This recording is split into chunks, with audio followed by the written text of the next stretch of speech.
Welcome to the Do Good Work podcast, where do good work is a way of living, where we highlight the hidden inner beauty behind the struggle to achieve a new level of excellence in all areas of your life. Today, I got the chance to talk to Chelsea Kim. Chelsea is the co founder and head of marketing and operations at Bella, a lifestyle brand with the first conversational banking experience that is 100% powered by love, beauty, and empathy. Building businesses is in Chelsea's blood, and after starting her career in healthcare operations 10 years ago, she moved into technology, and for the past 6 years, she's turned her focus to building infrastructure for startups in Silicon Valley. When New York has started calling her name, Chelsea moved to Manhattan and helped start Bella with a single purpose to build her dream company focused on community and connection first. She's on a mission with the Bella team to change the status quo and build a movement by injecting love, beauty, and empathy into business. Well, Chelsea, thanks so much for being on. Thank you so much for having me. I'm really excited to talk. So, for mission based businesses, which is one of my personal passions, so mission based, but you're growing rapidly with your company. You're also hiring and focusing on hiring diversity. How do you stay intact with the integrity of the mission of the company while at the same time focusing on rapid growth and maintaining that promise to your customers as well as for your internal team? Oh, what a loaded question. I won't say that it's easy. And I think it has to be a conscious decision in every action you take. And it's not to say that any decision you make is going to be right or wrong. It just has to be the right decision for your business. Mm. And when I think about where we started and the purpose behind it was really to spark joy. That's our entire business model is what are we doing that is bringing joy to people's lives? And we're doing that in the realm of finance and the realm of, financial well-being. But when you take it beyond that, that also has to integrate into the company culture. And so as you're hiring and scaling, if you're not living and breathing what you're proposing, your customers are going to know it. They're going to feel it in the way that the communications come through, in the way that you propose, a new app design, for instance. Mm. Anything that you're doing, if your employees aren't feeling it, your customers aren't going to feel it. And so it's the conscious decision in who we hire, what kinds of things we focus on, whether that's culture and personality or extreme skill set and sort of the change from generalist to specific experiences. And that's been something that we have been in the middle of and trying to challenge right now is finding the people with the right skill sets that still balance that really early stage startup and the generalist side of things. And then adding in the dose of diversity and inclusion and making it just that much more fun for ourselves. I love that you said that. I do. Before we dive into that, it's interesting to know, if finance, the spark that you're driving there hasn't really been there. Like I would say, even in the last 20 years or even 40 years, in regards to what's happening right now with what you're doing in finance, and being able to maintain that with your values. I like to talk about how do you maintain that culture within. You have to intentionally do that, not just talk about it. And living it out is clearly an example, but how do you actually institute habits or even, I don't know, processes around maintaining core company values so that everyone actually does live it and breathe it?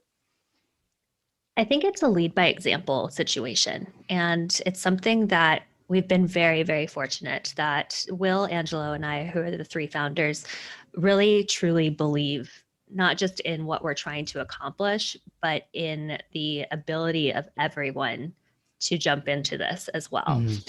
And I know that comes from, typical startup. You have to live it, breathe it, be completely passionate about it because it is your entire life. And that's not to say that this isn't. But we also are extremely family oriented. All of us are. And so some of us have kids, some of us don't. But we make sure that there's a balance and an ability to separate and maintain creativity. And so as we do that in our own lives, our team models that and they take cues from the leadership as to how they should react and how they should be acting in the business sense. We're a fully distributed team. We have been since launch. We started out in November of 2019 and launched in November of 2020. So basically throughout the entire pandemic is when we were building this, which is a very odd thing for a startup because Hmm. usually you're locked in a room together and you're able to like eat the pizza and code the words and do the thing all together. And we had to really find a way to create that same sense of belonging and culture in a fully remote situation where you didn't have the ability to bounce ideas off of each other. You were working somewhat in silos because it's all video conferences, right? Did And you so use anything by other apps? Like I know there's some apps, I'm sorry to interrupt, but there's other apps oh, yeah, like sprung up that because sometimes Zoom wasn't as good for creatives. Did you ever use other tactics or other methodologies to kind of create that? Because this is a big problem that I know for companies or teams that it's are were centralized in one location and then now they're decentralized in multiple locations. Like how did you create that like synergy? Did you use technology or just intentional every day after day? I we definitely leaned on technology for a lot of it. We have, text messaging and WhatsApp and video conferencing. We, as a business, use Google Suite, so we use Google Hangouts, and yes, it had its pros and cons, just like every video platform, right? But ultimately, what we ended up doing, because it was a small group, was we created what we called war rooms, which was just a giant open conference line that anyone could jump in and out as needed. And it allowed for some semblance of that same startup mentality to happen, but it also allowed for people to have breakout rooms, so to say, Mm-hmm. and not in the Zoom conference style breakout room where you have, a separate room within the same conference, but just jump into another conference. And then if you're just working, jump back into this, what we called our war room. And if people had questions, they could just call them out. And so it made for a similar experience. I won't say it was the same because you don't have that living, breathing energy there, and you Mm-hmm. have to sort of try to foster it. And that's where I think Angelo really did a great job of inspiration. He really kept people engaged and collaborative throughout the entire sort of building process. There's a book called Endurance. That's the Ernest Shackleton story, and he actually gave it to all of us. It's one of his biggest books, I think, on influencing his life.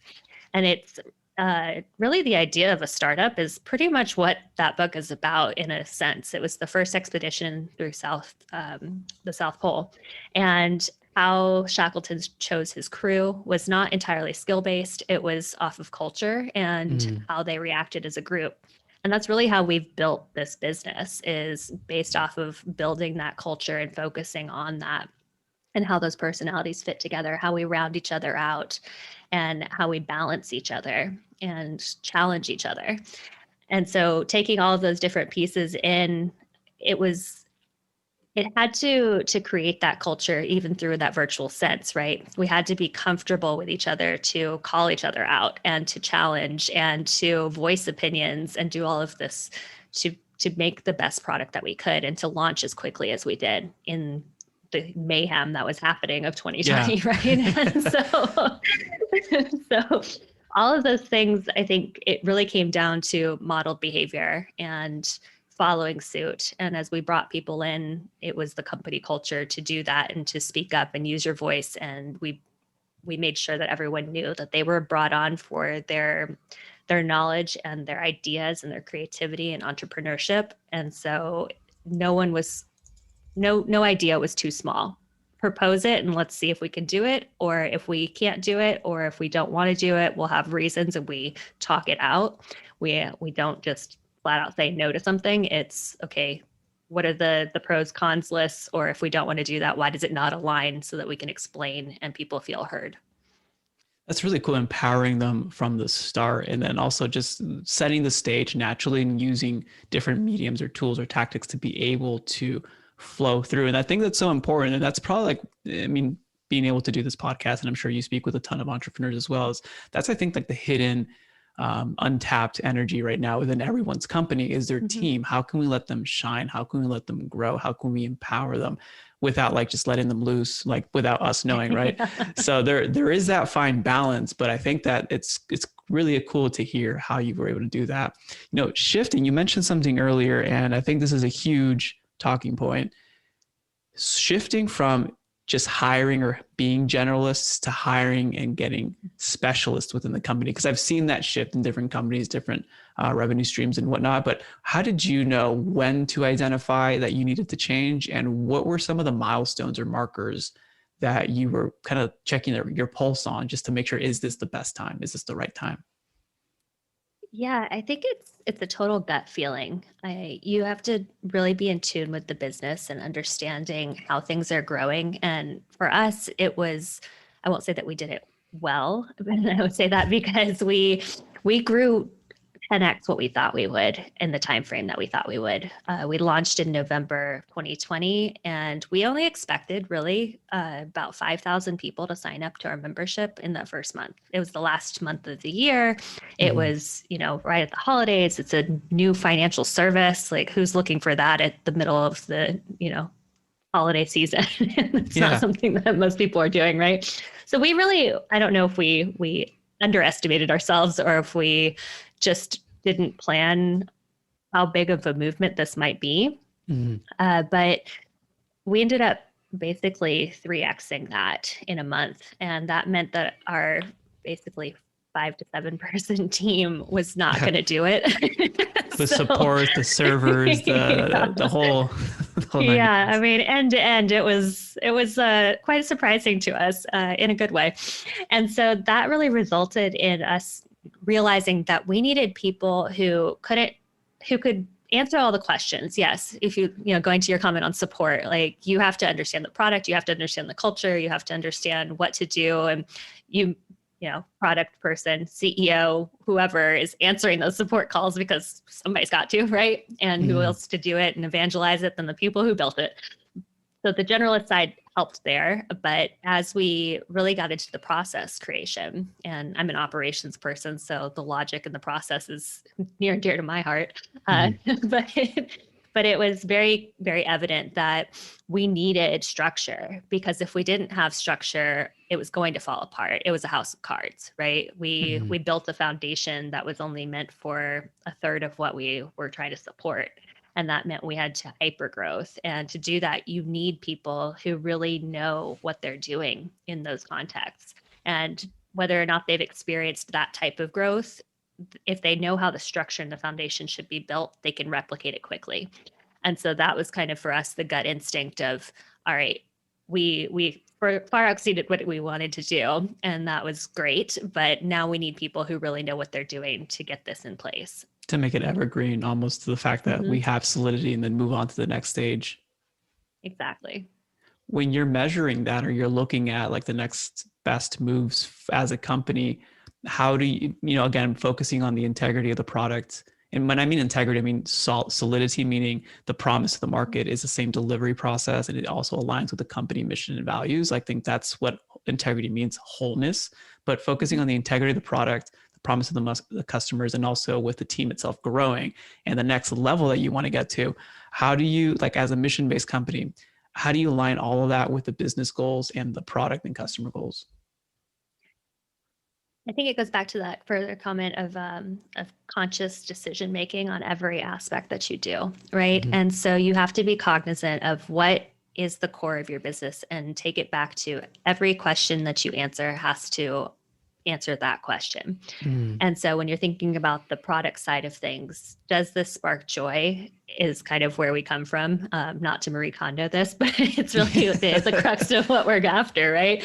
Is if you look at the programs that we put out, the first one that we launched was the Karma account. And it was based off of the Naples tradition of Cafe Sospeso, where you buy a second espresso that you don't take with you, that someone else could come and pick up. So it's the same idea of pay it forward or picking up the coffee in line behind you, but just on a broader basis. And it's an account where people can just put money in to do that. Well, the whole premise behind it is to share love and joy, right? The person receiving that has that momentary lapse of, oh my gosh, somebody paid for something for me. How nice is that?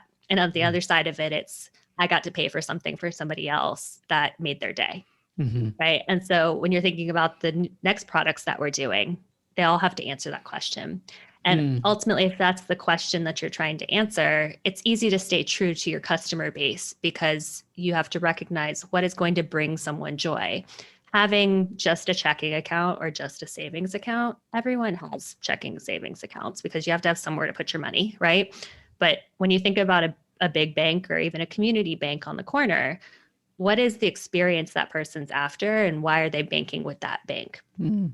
And so if they are coming to us for joy, it makes it really simple to answer the question of what programs, products, or types of communications do we put out, and how is that bringing that to life for them?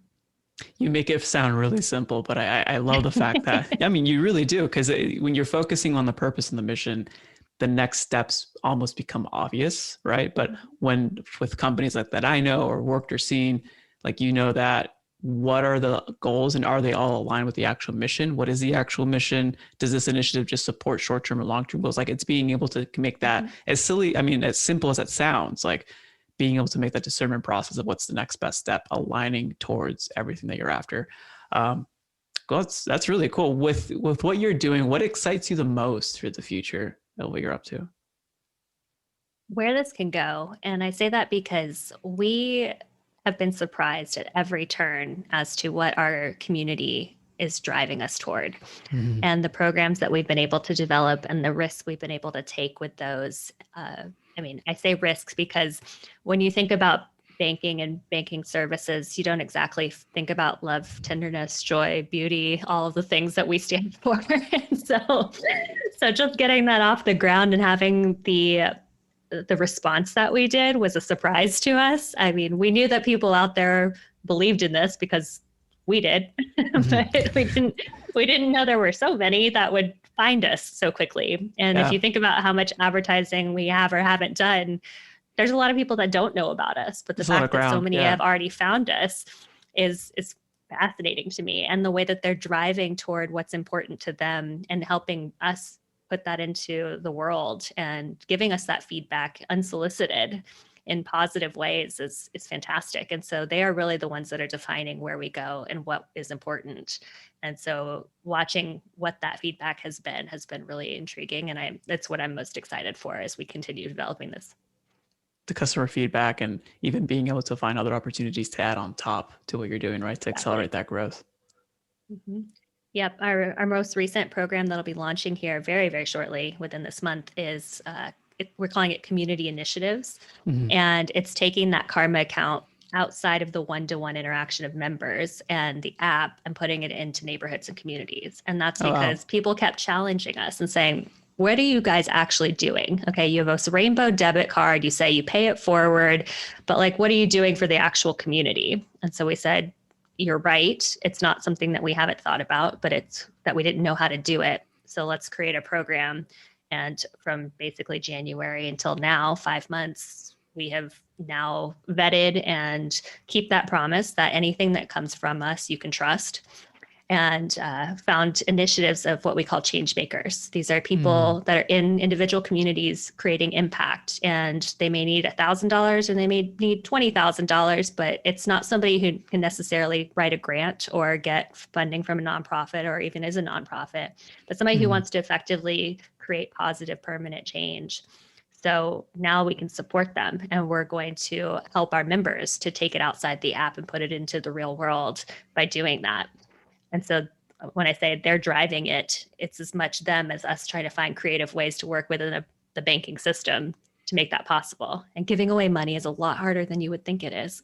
Yeah. So, If it takes enough, just all the forms you have to fill out just to put money in someplace, yeah, giving it away is exactly. definitely. No, I love that. Chelsea, for all of our listeners, what's the best place for people to go to one, thank you for this episode, and two, learn more about you and what you're up to? Yeah, so definitely check out our website, www.bellaloves.me, and that's going to tell you about all of our community efforts, the things that we're expanding on. Our main communication channel is Instagram, so it's at bellaloves.me, and we answer all of our DMs, all of our comments personally. It's important to us to have that pulse, like I talked about, of knowing what the customers want to be able to define what we do next. So that is the best way to get in touch with anyone on our team. And then, of course, LinkedIn is always there as well. Bella Loves Me is our company page. And we post evergreen sort of brand and information around how we established this and what we were doing for the business side there. That's cool. And I'll put all those links in the show notes. And that's Bella with 2 L's for our listeners out there. Well, Chelsea, thank you so much. Thank you. It's been fun. One of the things I love the most about how Chelsea kind of created structure intuitively within her organization was the fact of focusing on culture first, the team first, and empowering them from the very start. Think about this: with, let's say, your last job or your last, entry level position. If the owner of the company told you that they want to hear from you, your job makes a difference, your thoughts and ideas make a difference, and I want to empower you to bring those to the table and see we can actually act on them, how would you feel? That's a pretty empowering position to be in. And that also allows for the team to be able to shine and not just be another hired set work of hands, which, if you're listening to me a lot, I'm very much against just hiring people to do a job. I'd rather see what they can do more than that and see what they can contribute. So I really love that focus and being able to make mission-based decisions for the company that align with the customer, that align with the company values, and with align with the business model to drive change and impact forward. Now, you might be listening to this, you might either work in a company that's not mission-based, you might not even be a nonprofit, but not that this is a nonprofit, but the whole idea is every single company in the world has a mission and has values. Either you're living those out or you're not. And that's, again, up to the owner, the leadership, or if you're the entrepreneur listening to this, that's up to you to really define that. Because if you don't define that, guess who's going to define that? Everyone else. Everyone else on your team, everyone else on how you act, and being intentional from the very start, like starting with the end in mind. This goes back to Stephen Covey's, almost like the 7 Habits. Starting with the end in mind and focusing, what is the mission and the base of this company? How am I going to define that by my actions and the way that I live? And how can I have my team mirror that in their actions? And then making sure that our customers are aligning with that, and that the change that we're facilitating, because a company facilitates change, big or small, for customers or for communities, the change that we're facilitating. Now, when we do that, it's all aligned together with the end of mind, with the mission and the values in line. And that's, I think, one of the most powerful things that you can do right now. And I love how Chelsea so seamlessly made it sound like it was easy, even though it does take a lot of thinking, does take a lot of intention, and even just meeting with a couple co-founders to get everyone on board on that. That's very unique and that's very special. So there you have it. I hope you appreciate our conversation with Chelsea Kim. Go check out her stuff on the links below, and we'll see you on the next one.